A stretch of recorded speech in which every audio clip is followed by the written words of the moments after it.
الفاتحة. أعوذ بالله من الشيطان الرجيم. بسم الله الرحمن الرحيم. الحمد لله رب العالمين الرحمن الرحيم مالك يوم الدين. إياك نعبد وإياك نستعين اهدنا الصراط المستقيم صراط الذين أنعمت عليهم غير المغضوب عليهم ولا الضالين. آمين.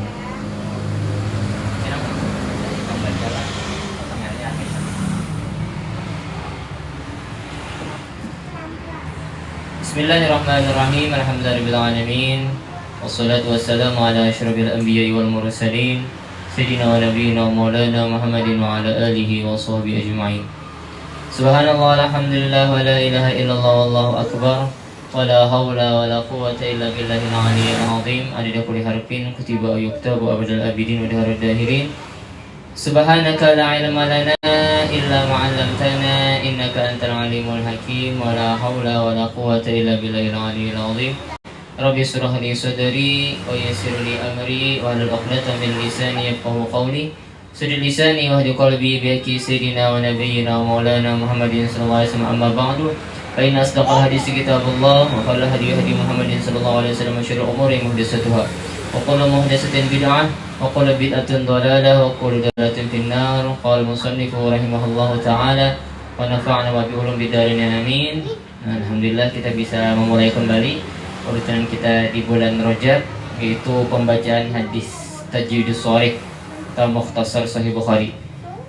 Mudah-mudahan kita semuanya dapat barokahnya para auliya sholihin, dan dapat barokahnya kalam Nabi Muhammad SAW, hadis An-Nabawi, dan mudah kita dapat berkah seperti ulama-ulama bahari yang mana mereka mengamalkan dengan membaca di bulan Rajab kitab-kitab hadis.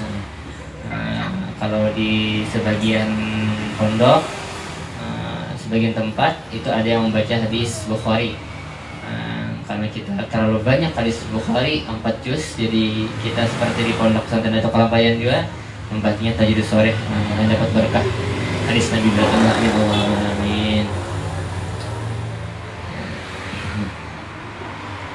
Kenapa jadi kita membaca hadis Bukhari ini, Tajwidus Shorih ini? Karena ukir guru Bukhari almarhum Abah Guru Anwar, ulama-ulama terdahulu, jadi di bulan Rajab ini mengkhatamkan hadis-hadis Tajwidus Shorih khususnya. Nah, karena apa? Karena berkahnya itu besar dan luar biasa. Mari kita dapatkan berkahnya yang luar biasa itulah. Amin Allahumma amin. Bismillahirrahmanirrahim. Wa binasta'in. Khutbatul kitab. Alhamdulillahil ba'il musawwiril khallaq, al-wahhabil fattahir razzaq, al-mubtadi'i bin ni'ami qabla al-istiqaq.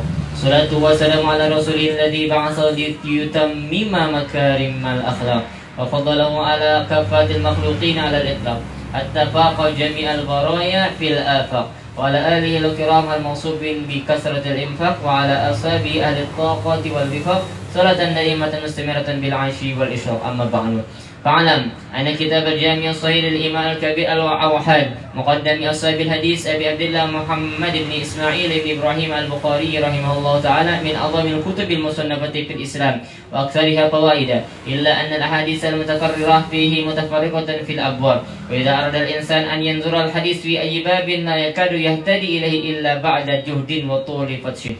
ومقصود البخاري رحمه الله بذلك كثرة طرق الحديث وشهرته، ومقصودنا هنا أخذ أصل الحديث لكونه قد علم أن جميع ما فيه صحيح. قال الإمام النووي في مقدمة كتابه شرح مسلم: وأما البخاري فإنه يذكر الوجوه المختلفة في أبواب متفرقة متباعدة، وكثير منا يذكر في غير بابه الذي يسبق إليه الفهم أنه أولى به، ويصعب على الطالب جمع طرقه وحصول الثقة بجميع ما ذكره من طرق الحديث. قال وقد رأيت جماعة من الحفاظ المتأخرين غلطوا في مثل هذا فنفوا رواية البخاري أحاديث هي موجودة في صحيح في غير مظنها السابقة إلى الفهم. انتهى ما ذكر النووي رحمه الله تعالى. فلما كان كذلك أحببت أن أجرد أحاديث من غير تكرار، وجعلتها مخطوطة الأسانيد ليقرب انتوال الحديث من غير تعب. وإذا أتى الحديث متكرر أثبته في أول مرة، وإن كان في الموضع الثاني زيادة فيها فائدة ذكرتها إلا فلا. وقد يأتي حديث مختصر ويأتي بعض في رواية أخرى أبسط وفي زيادة على الأول، فأكتب الثاني وأترك الأول لزيادة الفائدة وإن بعدا. ولا أذكر في من الأحاديث إلا ما كان مسندا متصلا، وأما ما كان مقطوعا أو معلقا فلا أتعرض له. كذلك ما كان من أخبار الصحابة فمن بعضهم ممن ليس في تعلق بالحديث ولا في ذكر النبي صلى الله عليه وسلم ولا أذكره كحكاية مشي أبي بكر وعمر رضي الله عنهما إلى سقيفة بني سعيدة وما كان فيه من المخاولة بينهما وقصة مقتل عمر رضي الله عنه ووصية لولده في أن يستأذن عائشة ليدفن مع صاحبيه كلامه في أمر الشورى وبيعة عثمان رضي الله عنه ووصية الزبير لولده في قضاء دين وما أشبه ذلك. ثم إني أذكر اسم الصحابي الذي روى الحديث في كل حديث ليعلم من روى وألتزم حيث الفاظ في الغالب مثل أن يقول عن عائشة وترن يقول عن عائشة زوج النبي صلى الله عليه وسلم وترن يقول أم المؤمنين وحين يقول عن ابن عباس وحين يقول عن عبد الله بن عباس كذلك ابن عمر وحين يقول عن أنس وحين يقول عن أنس بن مالك فأتبعه في جميع ذلك وترن يقول عن فلان يعني الصحابي عن النبي صلى الله عليه وسلم وترن يقول قال رسول الله صلى الله عليه وسلم وحين يقول إن النبي صلى الله عليه وسلم قال كذا وكذا فأتبعه في جميع ذلك. ومن وجد في هذا الكتاب ما يخالف ألفاظه فلعله من اختلاف النسخ. ولبحمد الله في الكتاب المذكور أسانيد كثيرة متصلة بالمصنف عن مشايخ عدة ومن ذلك رواية الأخوان شيء العلامة نفس الدين أبي ربيع سليمان بن إبراهيم العلوي رحمه الله تعالى قراءة مني عليه لبعض وثمان أكثر وجيزا في الباقي بمتي تعزى سنة 23 و800. قال أخبرنا به والدي جيزا شيخنا الإمام الكبير شرف المحدثين موسى بن علي الدمشقي المشهور بالغزولي في قراءة مني عليه للجميع. قال أخبرنا به شيخ المسدين المعمر أبو العباس أحمد بن أبي طالب الحجار إجازة الأول وسمع الثاني. ومن رواية له أن الشيخ الصالح الإمام ولي الله تعالى أبي الفتح محمد بن الإمام زين الدين أبي بكر بن حسين المدني العثماني سمعنا لنا أكثر وجيزا الجميع. والشيخ الإمام خاتمة الخفاش شمس الدين أبي الخير محمد بن محمد الجزائري الدمشقي والقاضي العلامة الحفيظ تقي الدين محمد بن أحمد الفاسي الشريف الحسني المكي قاضي المالكية بمكة المشرفة إجازة معينة منهم لجميعه رحمهم الله تعالى. قالوا ثلاثتهم أنبأنا بالشيخ مع حفيظ شيخ المحدثين أبي سعيد بن إبراهيم بن محمد بن الصديق الدمشقي المعروف بابن شرسام قال أنبأنا به أبو العباس الحجاج وأخبرني به عاليا عن شيخ محمد بن زين الدين سيد محمد إمام زين الدين أبو بكر بن حسين المدني المروي ولد شيخنا أبي الفتح وقاضي القضاة مجد الدين محمد بن يعقوب السيرجي جزءا عامة. قال أخبرنا أبي أبو العباس الحجار قال أنبأنا عن شيخ صالح حسين بن معبار الزبيدي قال أنبأنا به الشيخ صالح أبو الوقت عبد الأول بن عيسى بن شعيب الحروي الصوفي قال أنبأنا عن شيخ الفقيه عبد الرحمن بن محمد المظفر الداودي قال أنبأنا بالإمام أبو محمد عبد الله بن محمد بن أحمد بن حمويه السرخسي قال أنبأنا بالشيخ صالح محمد بن يوسف الفربري قال أنبأنا بالإمام الكبير أبو عبد الله محمد بن إسماعيل بن إبراهيم البخاري رحمه الله تعالى. ولكل واحد من هؤلاء المذكورين إلى البخاري أسانيد كثيرة بطرق متنوعة ولبحمد الله تعالى أسانيد غير هذه المشايخ وكثيرين يطول تعدودهم اقتصرت منها على هذه الطرق بشهرتها وعلوها. سمعت هذا الكتاب المبارك بالتجريد الصريح بالأحاديث الجميع الصحيح. المسؤول من الله تعالى أن ينفعنا بذلك ويجعل خالص لوجه الكريم ويصلح المقاصد والأعمال بجيسين محمد وآله وصحبه أجمعين. وهذا هي نشور إن شاء الله تعالى. بسم الله الرحمن الرحيم. كيف كان بدء الوحي إلى رسول الله صلى الله عليه وسلم؟ عن عمر بن الخطاب رضي الله عنه قال سمعت رسول الله صلى الله عليه وسلم يقول إنما الأعمال بالنيات وإنما لكل امرئ ما نوى فمن كان هجرته إلى الدنيا يصيبها أو امرأة ينكحها فهجرته إلى ما هاجر إليه. عن عائشة رضي الله عنها أن الحارث بن هشام رضي الله عنه سأل رسول الله صلى الله عليه وسلم فقال يا رسول الله كيف يأتيك الوحي؟ فقال رسول الله صلى الله عليه وسلم أحيانا يأتيني مثل صلصلة الجرس وهو أشد علي يقسم عني وقد وعيت عنه ما قال وأحيانا يتمثل لي الملك رجلا فيكلمني فأوحي ما يقول. قال عائشة رضي الله عنها لقد رأيته ينزل عليه الوحي في اليوم شديد البرد ويقسم عنه وإن جبينه ليتفصد عرقا. وعن عائشة أم المؤمنين رضي الله عنها قالت أول ما بدأ به رسول الله صلى الله عليه وسلم من الوحي الرؤيا الصالحة من في النوم فكان لا يرى الرؤيا إلا جاءت مثل فلك الصبح ثم حبب إليه الخلاء وكان يخلو بغار حراء فيتحنس فيه وهو التعبد الليالي ذوات العادات قبل أن ينزل إلى أهله فيتزود لذلك ثم يرجع إلى خديجة فيتزود لمثلها حتى جاءه الحق وهو في غار حراء فجاءه الملك فقال اقرأ قال ما أنا بقارئ قال فأخذني فغطاني حتى بلغ مني الجهد ثم أرسلني فقال اقرأ فقلت ما أنا بقارئ فأخذني فقال بك الذي خلق الإنسان اقرأ ربك رجع به رسول الله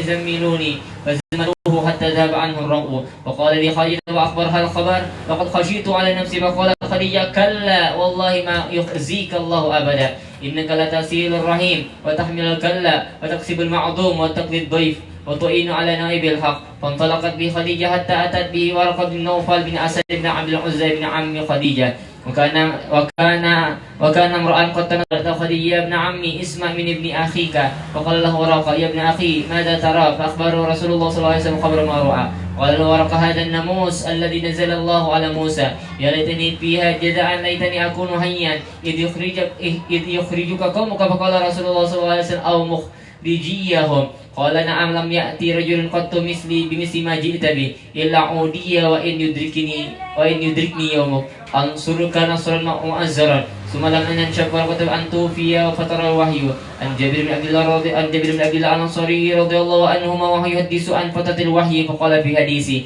بين أنا أمشي إذ سمعت صوتا من السماء فرفعت بصري فإذا الملك الذي جاءني بهراء جالس على كرسي بين السماء والأرض ورعبت منهما فرجعت فقلت زملوني فأنزل الله تعالى يا أيها المدثر قم فأنذر وربك فكبر وثيابك فطهر والرجز فاهجر فهم الوحي فتتابع عن ابن عباس رضي الله عنهما في قوله تعالى لا تحرك به لسانك لتعجل به قال كان رسول الله صلى الله عليه وسلم يعالج من التنزيل شدة وكان ممن يحرك شفتيه وقال ابن عباس فأنا أحركهما كما كان رسول الله صلى الله عليه وسلم يحركهما فأنزل الله عز وجل لا تحرك به لسانك لتعجل به إن علينا جمعه وقرآنا قال جمعه لك في صدرك وتقرأ فإذا قرأناه فاتبع قرآنا قال فاستمع له وأنصت ثم إن علينا بيانا ثم إن إذا انطلق جبريل قرأه النبي صلى الله عليه وسلم كما قرأ فيدارسه القرآن قال رسول الله صلى الله عليه وسلم أجود بالخير من الريح المرسلة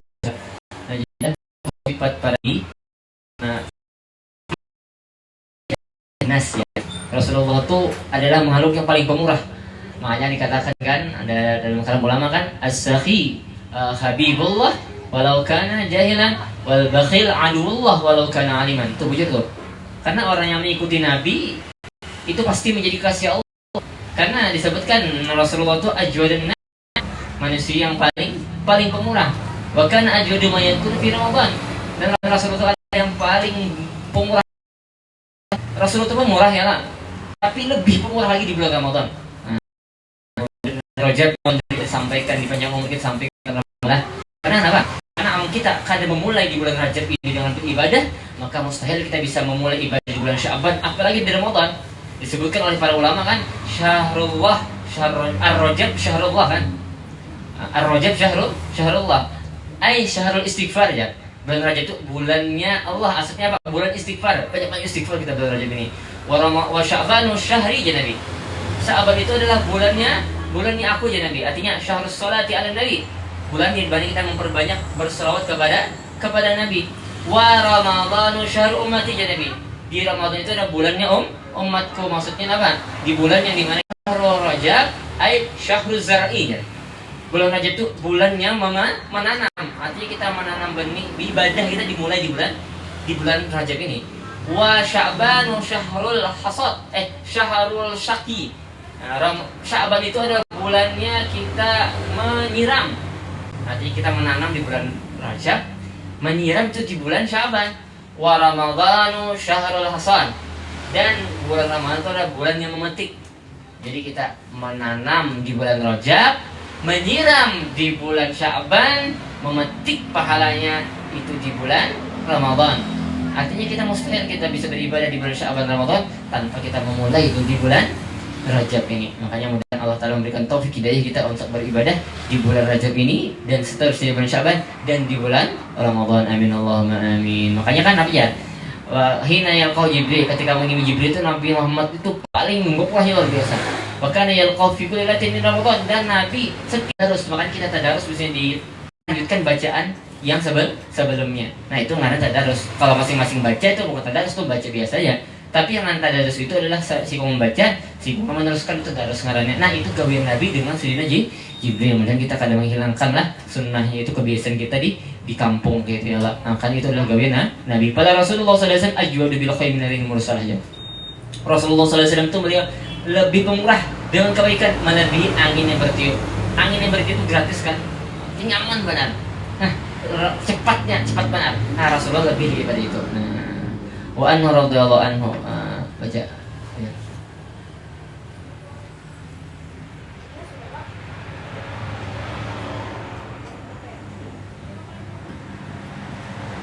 Bismillahirrahmanirrahim. Wa anhu radhiyallahu anhu anna Aba Sufyan ibn Harb akhbarahu anna Hirqala arsala ilayhi fi rabbin min Quraisy kanu tujjaran bisyammi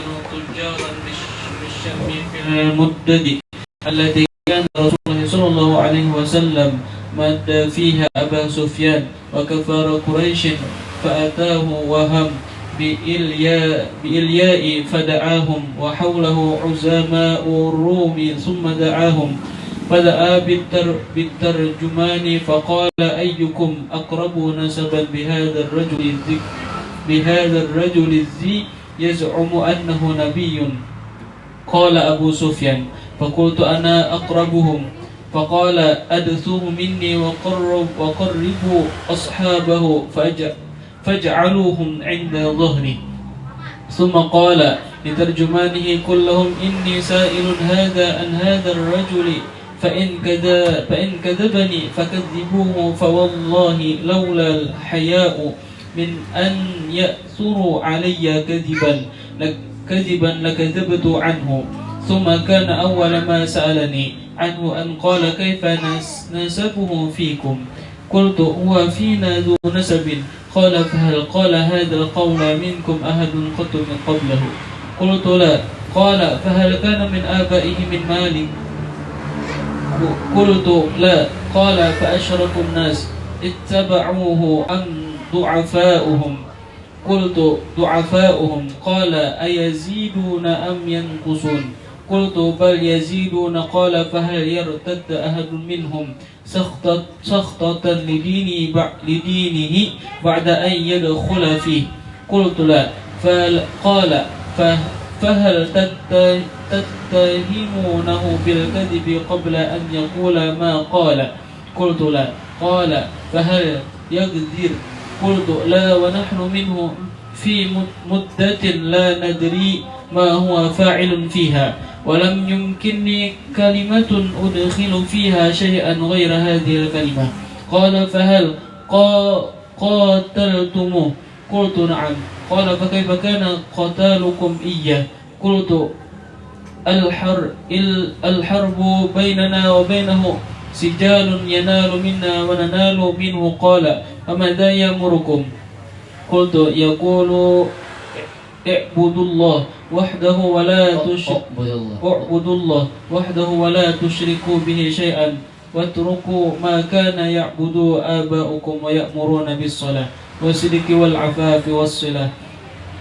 فقال لترجماني قل له إني سألتك عن نسبي فذكرت أنه فيكم ذو نسب وكذلك الرسل تبعث في نسب قومها.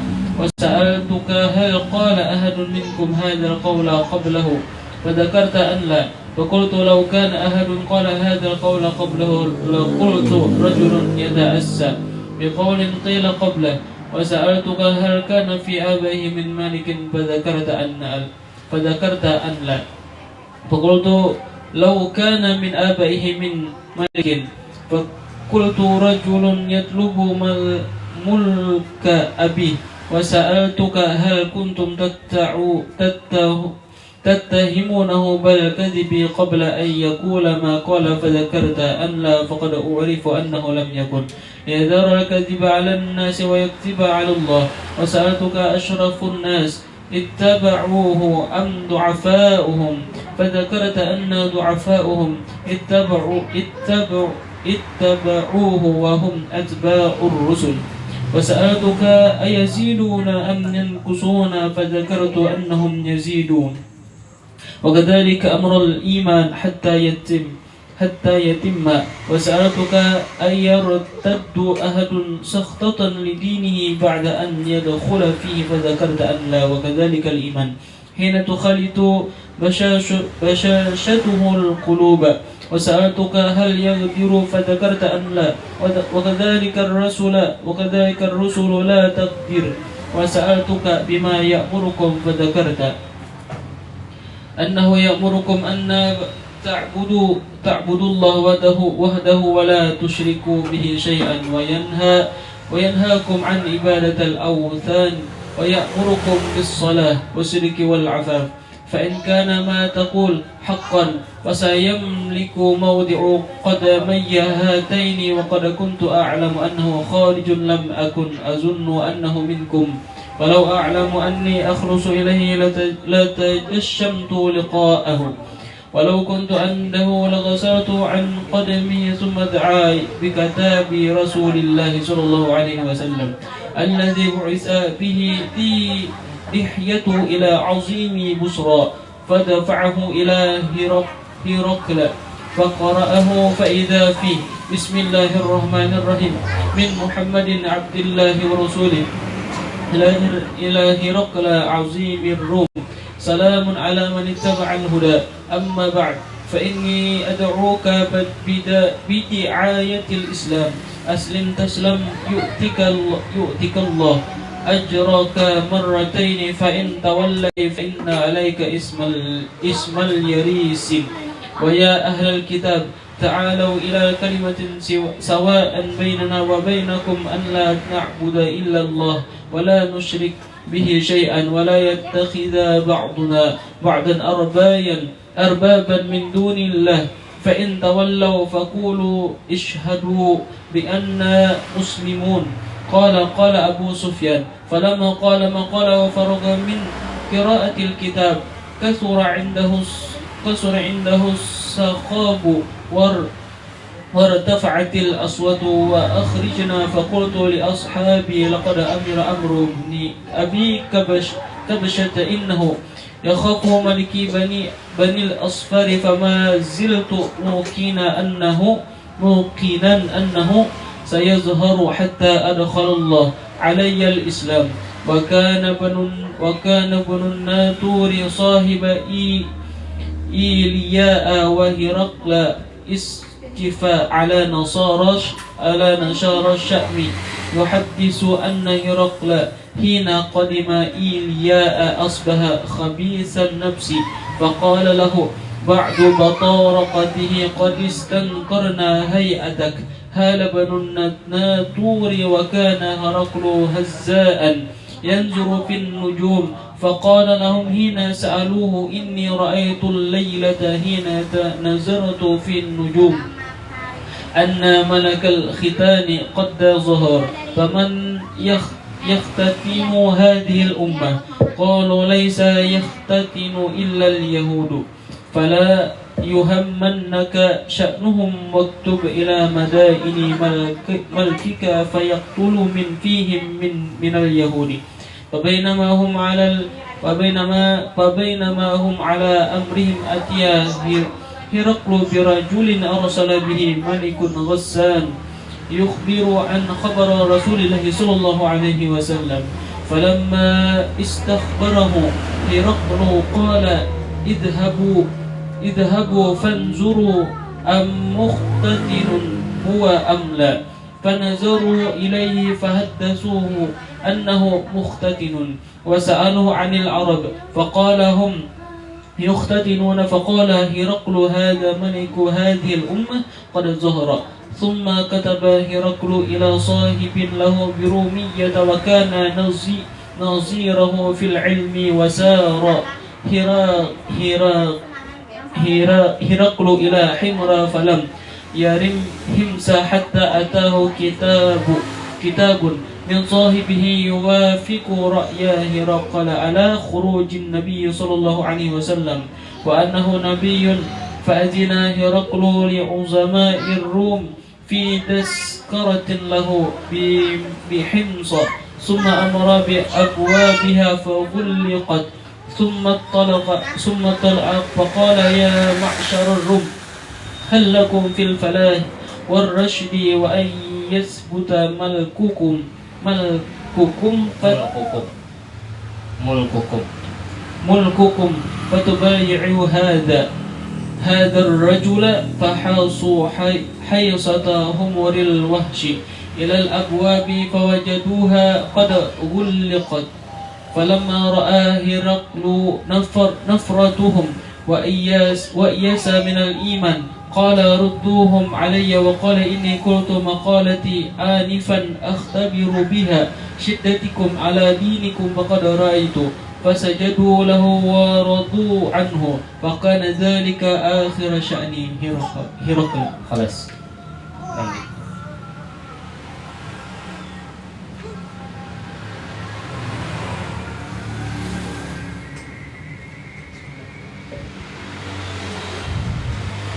Kitabul Iman. Bismillah.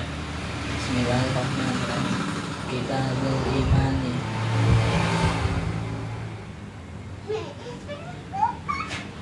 Babun qaulun Nabi sallallahu Buat yang sini baca dari yang atas dulu.